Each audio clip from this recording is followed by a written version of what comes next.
Good afternoon. Here is the news at 4. First, the highlights. Lagos State Government restates commitment to achieve livable environment. National Association of Nigerian Students seeks transparency in disbursement of loans. On the foreign scene, United States, China to resume military communications soon. Sport Premiership clubs vote to ban artificial pitches from league games. Now the details. I am Taiwo Baruwa.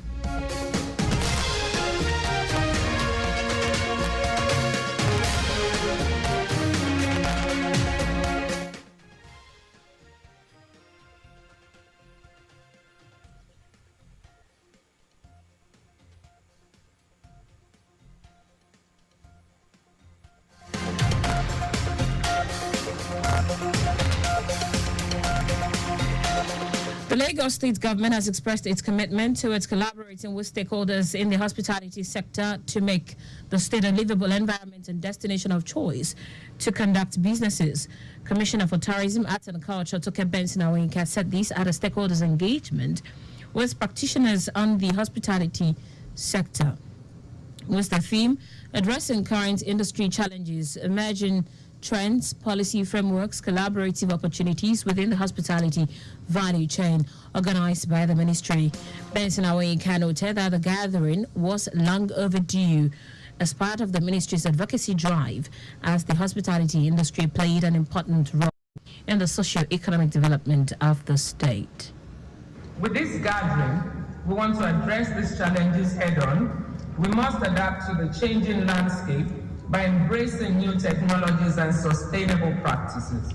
Emerging trends in this sector, such as digital transformation, ecotourism, and personalized customer experiences, are reshaping the way we operate.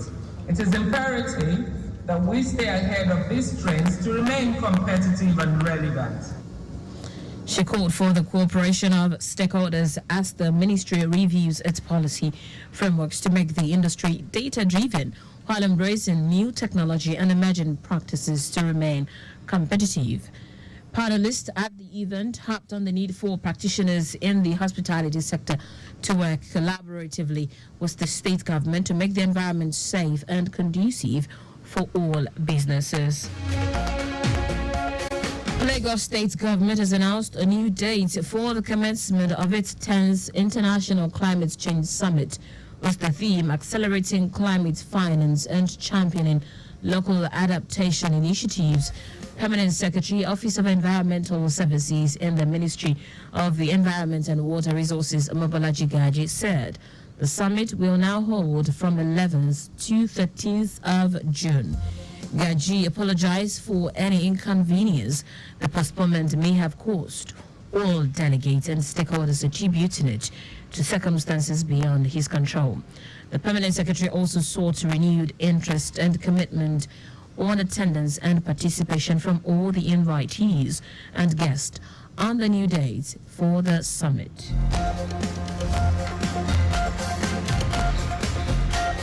The Association of Lagos Titled Chiefs has congratulated the President and Commander-in-Chief of the Armed Forces, Federal Republic of Nigeria, Bola Tinubu, and a brother chief on the first-year anniversary of his administration.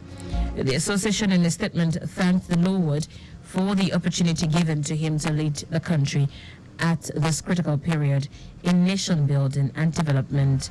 Also, it noted with satisfaction the several bold reforms across the sectors of the economy, especially in massive infrastructure development and upcoming housing projects all across the country.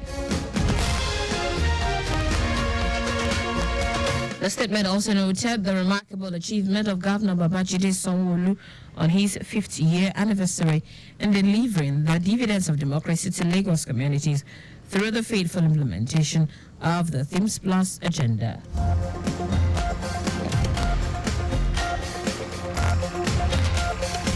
And now to the rest of the stories. The National Association of Nigerian Students, NANS, has called for transparency in the implementation of the student loan scheme.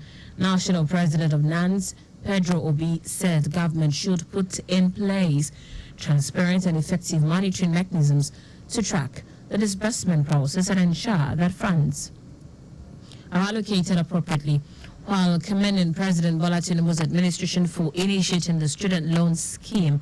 Obi called on the government to engage all relevant stakeholders in the implementation of the scheme. He urged the government that the scheme should be inclusive and accessible to all eligible students regardless of their socio-economic background. The military task force in charge of maintaining peace in Plateau State has declared 11 persons wanted. Deputy Commander of Operation Safe Haven, Tezungwe Iyua, who said this during a press conference in Jos, said the suspects were connected to various attacks that left several persons dead and properties destroyed in various parts of the state. Iyua urged anyone with useful information on the whereabouts of the suspect to contact Operation Safe Haven. The Nigerian police and the Department of State Services saying handsome reward await any person or group of persons who provide useful information leading to the arrest.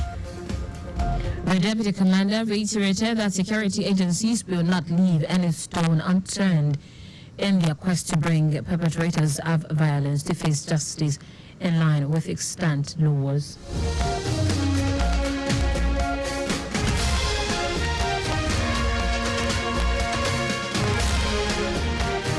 In foreign news now, the United States is set to resume military-to-military communications in the coming months with China. U.S. Defense Secretary Lloyd Austin made the announcement as Beijing held the stabilizing security relations between the countries amid ongoing tensions over Taiwan and South China Sea.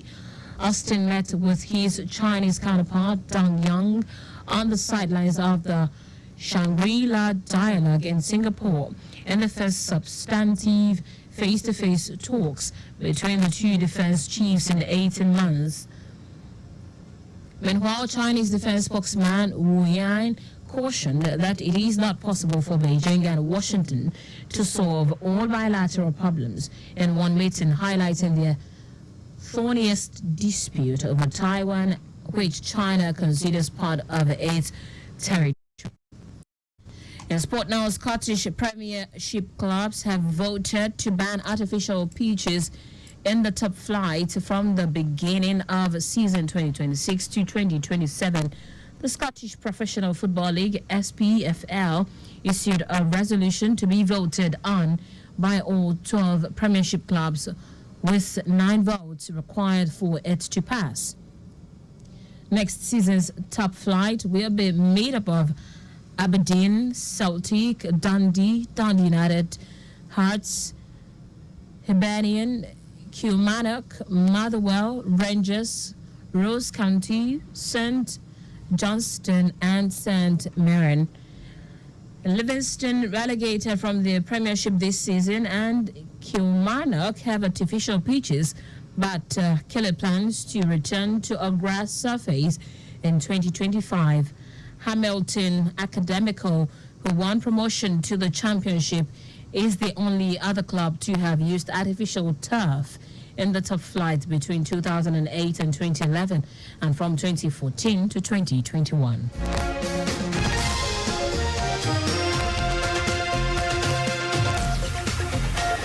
And that's it on the news at 4. But just before we go, speed thrills but kills.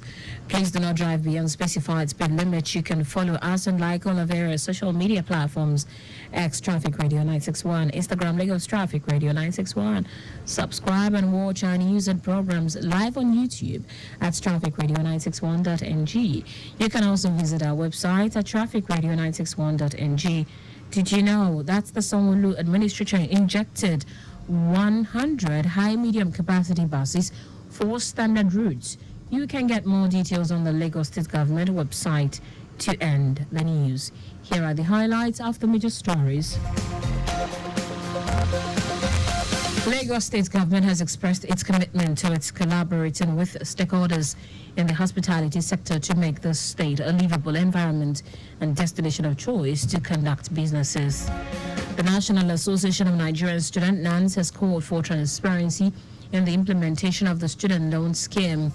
We also told you that the United States has announced to resume military-to-military communications in the coming months with China. In sports, Scottish Premier League clubs have voted to ban artificial pitches in the top flight from the beginning of 2026 to 2027. For contact with the newsroom, send a message to info@trafficradio961.ng. That ends the news broadcast compiled by Sadiq Yusuf. I'm Taiwo Baruwa. Thank you for listening. Good afternoon and welcome to the